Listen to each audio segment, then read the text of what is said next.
Oi, gente, chegamos nessa segunda-feira para estudarmos mais uma vez a palavra de Deus, preciosa, maravilhosa, muito felizes, porque hoje vamos estudar Deuteronômio capítulo 25. Já estamos caminhando para o final do quinto livro do Velho Testamento, já estudamos todo o Novo Testamento. Amanhã, hoje, no caso, nós vamos continuar estudando diversas leis do Velho Testamento. Amanhã, terça-feira, vamos estudar Deuteronômio 26, que fala sobre os primeiros frutos e os dízimos e também sobre uma exortação à obediência. E na quarta-feira, dia de aula para membros exclusivos do canal, vamos estudar o altar no Monte Ebal, também as maldições proferidas do Monte Ebal. Mas você tem que ser membro do canal para participar das aulas das quartas-feiras. Como ainda vamos estudar a Bíblia por 5 anos, eu te recomendo se tornar membro por um Android ou por um PC, porque o valor é apenas R$ 14,90 e você vem estudar a Bíblia conosco. Lembrando que ao final dessa aula aqui tem confessionário, que voltou, ok? Então fica ligadinho aqui com a gente. Vamos lá, Deuteronômio 25 diz assim: quando dois homens se envolverem numa briga, terão que levar a causa ao tribunal e aos juízes, e eles decidirão a questão, absolvendo o inocente e condenando o culpado. Se o culpado merecer açoitamento, o juiz ordenará que ele se deite e seja açoitado em sua presença, com o número de açoites que o seu crime merecer, desde que nunca ultrapasse 40 açoites. Açoitá-lo, além disso, seria humilhar publicamente um israelita. Deus o tempo todo está preocupado com justiça. A base do trono de Deus é a justiça. Deus é a própria justiça. Moralidade vem do nosso Deus. Verso de número 4, não amordaçem o boi enquanto está debulhando o cereal. Ou seja, deixa o boi também aproveitar da colheita, enquanto ele está ajudando a fazer a colheita.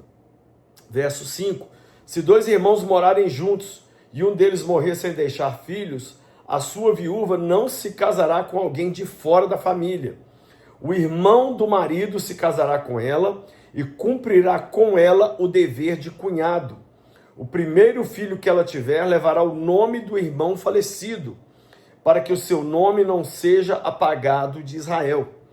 Essa é uma regra, gente, que muita gente contesta, mas a preocupação de Deus era que as pessoas não morressem sem descendência. Então, o irmão tinha que se casar com a viúva, a sua ex-cunhada, no caso, para dar geração de filhos ao seu irmão que morreu. Então, até fizeram uma pergunta dessa para Jesus, os saduceus, e Jesus respondeu de uma forma magnífica. Verso 7, se todavia ele não quiser casar-se com a mulher do seu irmão, ela irá aos líderes do lugar, à porta da cidade, e dirá: o irmão do meu marido está se recusando a dar continuidade ao nome do seu irmão em Israel. Ele não quer cumprir para comigo o dever de cunhado. Ou seja, ele quer que a memória do irmão dele morra. Ele não quer se casar com a cunhada. Verso 8, os líderes da cidade o convocarão e conversarão com ele. Se ele insistir em dizer, não quero me casar com ela, a viúva do seu irmão irá aproximar-se dele, na presença dos líderes, tirará uma das sandálias dele, cuspirá no rosto dele e dirá: é isso que se faz com um homem que não perpetua a descendência do seu irmão. E a descendência daquele homem será conhecida em Israel como a descendência do descalçado. Em outras palavras, praticava-se uma humilhação gigante, publicamente, contra um homem que não queria gerar um filho para perpetuar a memória do seu irmão que morreu. Ok? Então, isso aqui era um ato de humilhação extremo. Cuspir na cara dele, pegar a própria sandália dele e bater na cara dele. Ou seja, a memória desse homem vai ser a família do descalçado. É uma estigma, é um nome ruim que esse homem ia carregar para o resto da vida. Verso de número 11.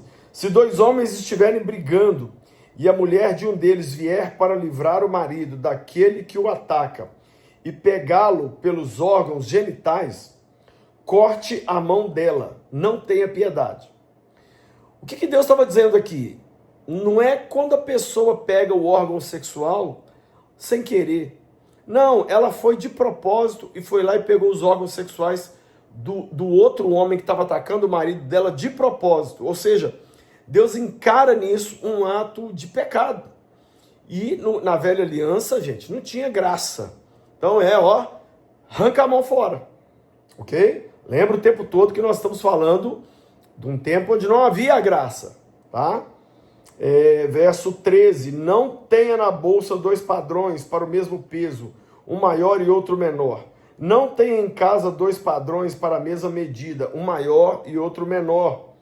Tenha pesos e medidas exatos e honestos, para que vocês vivam muito tempo na terra que o Senhor, o seu Deus, dá a vocês.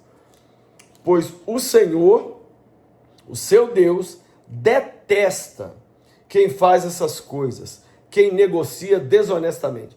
Literalmente Deus estava dizendo, se você negociar de forma desonesta, eu vou te matar antes da hora. Olha que demais. Verso 17. Lembrem-se do que os amalequitas lhes fizeram no caminho quando vocês saíram do Egito, quando vocês estavam cansados e exaustos. Eles se encontraram com vocês no caminho e eliminaram todos os que ficaram para trás. Não tiveram temor de Deus.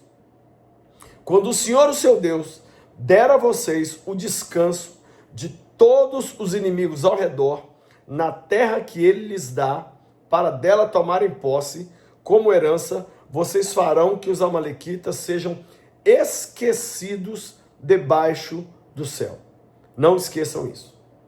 Ou seja, nesse capítulo 25 de Deuteronômio, Deus dá algumas leis, todas com uma única base, a justiça. Deus é a própria justiça. Então ele está dizendo, eu quero justiça quando alguém morrer, eu quero justiça na hora que você fizer comércio, eu quero que vocês façam justiça contra os amalequitas que lutaram contra vocês e não respeitaram que vocês estavam cansados, eu quero justiça contra aquela que puser a mão no órgão genital de um outro homem, eu quero justiça. Deus é um Deus justo e ele queria que o povo dele fosse justo também. Infelizmente, no nosso Brasil hoje nós temos visto muita injustiça, ou aquilo que eu chamo de justiça seletiva. A justiça no Brasil só vale para quem é de um determinado pensamento. Para quem pensa diferente, ela não vale. Temos que orar por isso. Pai, nós abençoamos nosso Brasil e te pedimos que nós, brasileiros, sejamos pessoas justas, corretas. Assim como na lei, o Senhor fazia questão de tudo ser correto, que seja assim na nossa vida também. Ajuda-nos a nunca vivemos uma vida injusta, de pecado, de mentira, desonestidade. Em nome de Jesus. Você foi abençoado com a aula de hoje? Se foi, me dá aquele like aí de todo dia, deixa um comentário, manda essa aula aí para alguém que precisa ouvir essa mensagem. Lembrando que amanhã, então, terça-feira, vamos estudar Deuteronômio 26, vai ser muito bacana. E na quarta-feira, Deuteronômio 27, mas aí você se lembra que quartas-feiras é dia de aula só para membros exclusivos do canal. Torne-se membro depressa para você participar conosco, vai ser muito, muito bom. Tem esse livro aqui na loja do Lucinho, olha, Cristianismo à Prova, 12 perguntas difíceis para a maior religião do mundo. Esse livro é muito bacana, vai esclarecer muitas dúvidas suas. Não tenho fé suficiente para ser ateu, um livro que todo cristão deveria ler, né? E tem esse livro que é um devocional para casais, você que já tem um mozão, junta com ele e medita todo dia numa palavra bíblica voltada para o casal. Tem também essa Bíblia linda aqui que eu estou usando, uma Bíblia que as meninas amam e que tem letra gigante, ok? Passa lá na loja do Lucinho, lá tem muitos livros, bíblias, camisas, pulseirinhas, e comprando acima de R$170, o frete é grátis para todo o Brasil. Por fim, quero convidar você a vir conosco para Israel em março de 2026. Já temos pessoas inscritas, nós iremos para Egito e Israel. Vai ser uma caravana maravilhosa e você não pode perder. Acesse agora o site viagemcomlucinho.com.br, se inscreva e venha conosco nessa viagem fantástica. Deus te abençoe, Até a próxima. Seja louco por Jesus.